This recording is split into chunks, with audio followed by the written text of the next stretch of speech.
Aya Medel, I had a brain aneurysm, but I survived.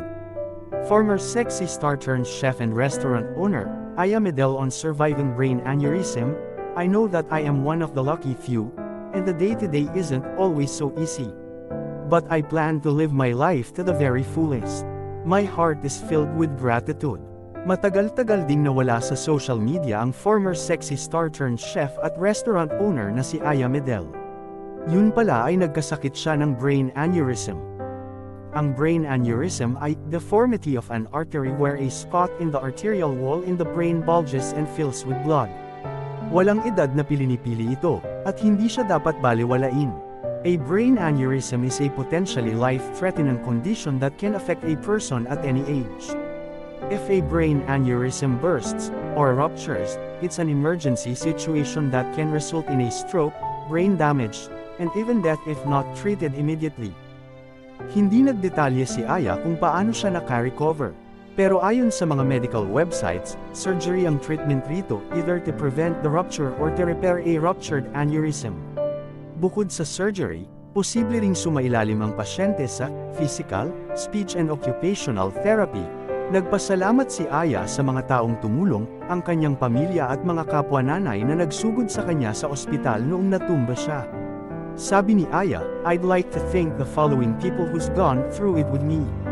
To my daughter, Ishi and son Simon, and to A for being there for me when I needed you the most.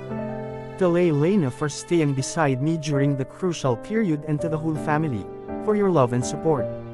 I'd also like to give a special thanks to the fellow mommies who brought me to the hospital when I fell ill.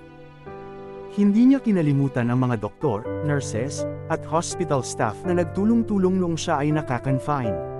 Dagdag niya, to the surgeons, doctors, nurses and to all the staff of Cardinal Santos Hospital, most especially to my neurosurgeon, Dr. J. Villavicencio for performing endovascular coiling as the medical management choice for my condition. A special thanks to Dr. Arenoa and Dr. Jimenez. I cannot express how much I am thankful for your exceptional desire to please your patients. I just wanted to write and express my gratitude for your great treatment. Please know how very deeply appreciate what you have done for me. Thank you all for the well wishes and for your prayers during those difficult times. I wouldn't be alive right now if not because to all of you. Nagpasalamat din si Aya sa kanyang mga kliyente sa pagmamayaring restaurant sa Tabaco City, Albay. Kahit na wala raw siya roon, hindi tumigil sa pagtangkilik ang kanyang mga suki.